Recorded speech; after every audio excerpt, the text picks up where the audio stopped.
السلام علیکم ناظرین کرام، نئی ویڈیو میں آپ کو خوش آمدید کہتے ہیں۔ وہ خبر آ چکی ہے جس کا انتظار کیا جا رہا تھا، سال 2024 کی سب سے بڑی خبر۔ 24 کروڑ پاکستانی یہ انتظار کر رہے تھے کہ ہم نے جس لیڈر کو، ہم نے جس جماعت کو ووٹ دیا، ہمارا ووٹ اس جگہ گنا کیوں نہیں گیا اور ہمارے ووٹ کی توہین کر کے فارم 47 کی حکومت، ٹاؤٹوں کی حکومت، شہباز حکومت کو قوم پر مسلط کیا گیا۔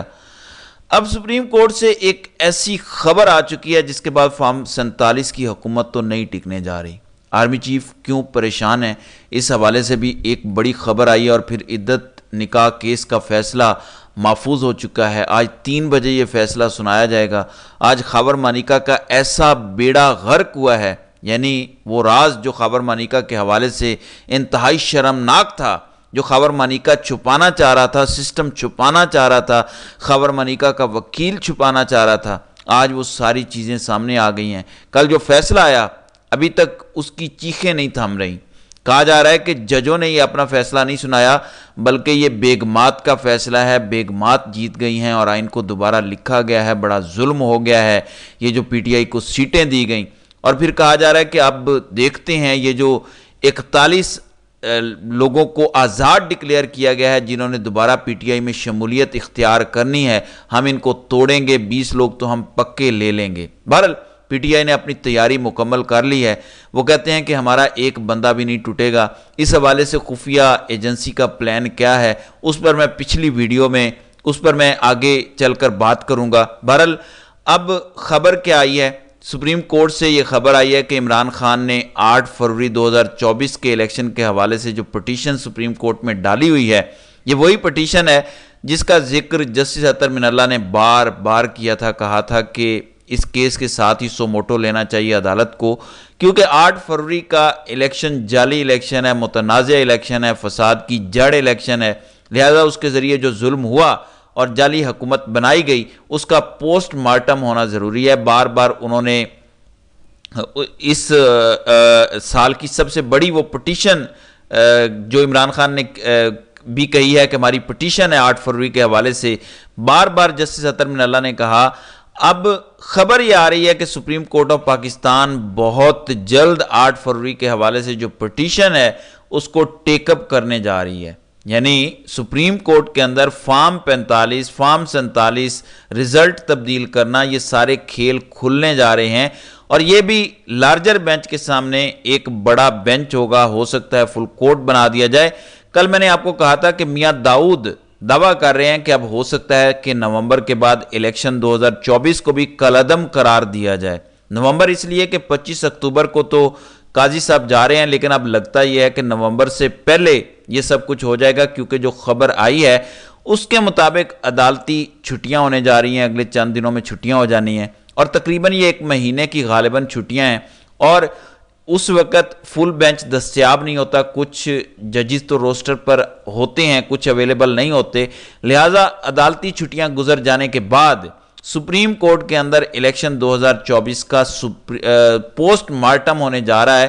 اس کا سادہ سا مطلب یہ ہے کہ اب یہ حکومت اگلے چند ہفتوں کی مہمان رہ گئی ہے، کیونکہ یہ جو فیصلہ مخصوص سیٹوں والا آیا ہے اس کا بھی امپیکٹ ہوگا۔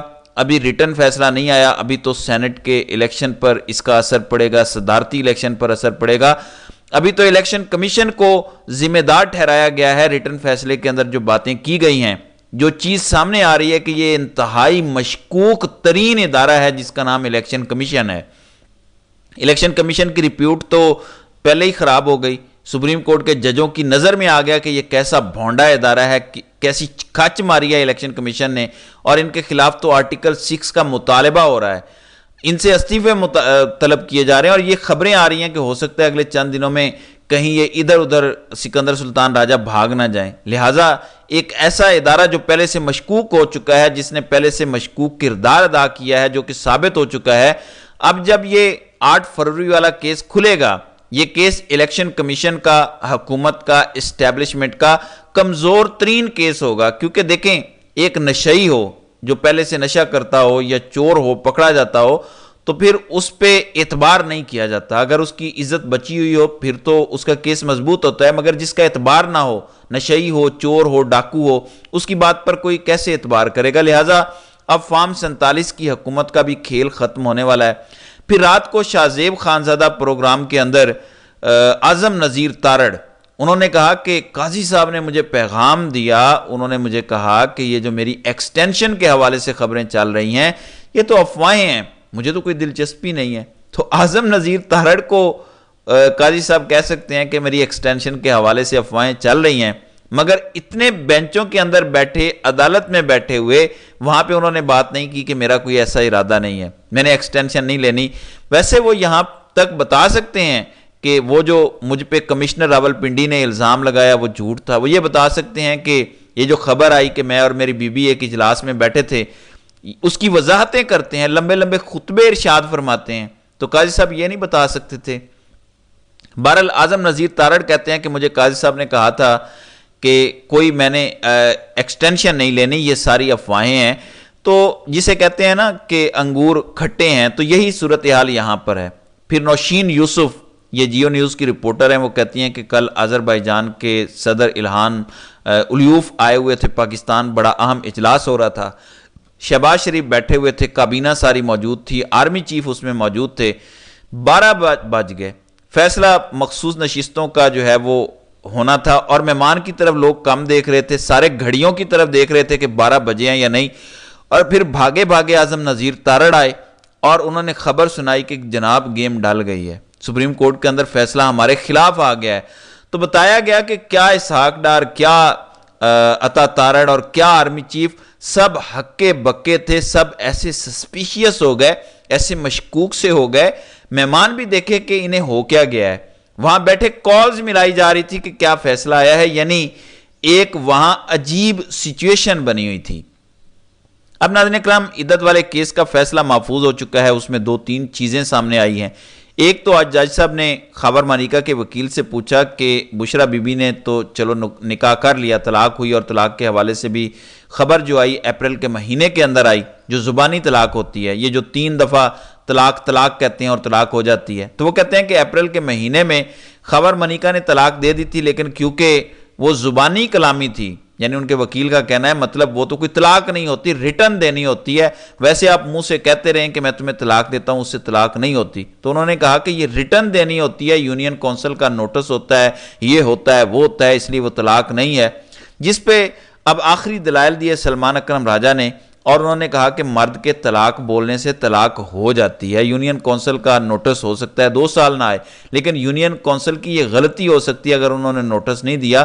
اگر اپریل میں طلاق ہو گئی تھی, اس میں بشرا بی بی کا تو کوئی قصور نہیں ہے. بہرحال یہ چیزیں بھی سامنے آ گئیں کہ طلاق تو اپریل کے مہینے میں ہو گئی تھی. جج صاحب نے آج پوچھ لیا, انہوں نے کہا کہ بشرا بی بی نے تو عمران خان سے نکاح کر لیا, کیا خاور مانیکا اس کے بعد ایسے ہی رنڈا گھومتا پھر رہا ہے, خاور مانیکا ایسے ہی پاگلوں کی طرح ٹکریں مارتا پھر رہا ہے, یا اس نے کوئی آگے رشتہ کر لیا ہے؟ تو اب آگے سے اس کا وکیل نہیں بولا, عثمان ریاض گل جو وکیل ہیں بشرا بی بی کے, وہ بول پڑے کہ جج صاحب اس منحوس نے تو 4تھے مہینے ہی نکاح کر لیا تھا, خاور مانیکا نے تو 3-4 مہینے ہی نکاح کر لیا تھا, اور جو نکاح کیا تھا اس سے بھی ایک بیٹی ہے. لہٰذا یہ جو گھوم پھر رہا ہے کہ رجوع کا میرا حق مارا گیا, میں نے رجوع کرنا تھا. ایک طرف وہ کہتے ہیں کہ میری بیوی نے زنا کیا, میرے نوکروں نے دیکھا کہ یہ بڑے گھٹیا کام ہو رہے ہیں, پھر بھی میں نے رجوع کرنا تھا اور میرا حق مارا گیا. اوپر سے یہ بھی پتہ چل گیا کہ اس نے فوری طور پر نکاح کیا اور اسے ایک بیٹی بھی ہے. لہٰذا یہ بھی آج سامنے آ گیا کہ کتنا خاور مانیکا کو دکھ ہے اور کیا چل رہا ہے. تو یہ ساری چیزیں آج سامنے آ گئی ہیں. پھر مسلم لاء سیکشن 7 لکھا ہوا ہے کہ اس کے نوٹس لانا لازمی نہیں ہے. ان کی بات مان بھی لی جائے تو قانونی ڈیفیکٹ کہا جا سکتا ہے, فراڈ شادی نہیں کہا جا سکتا. یہ سلمان اکرم راجہ کے آج کے دلائل تھے.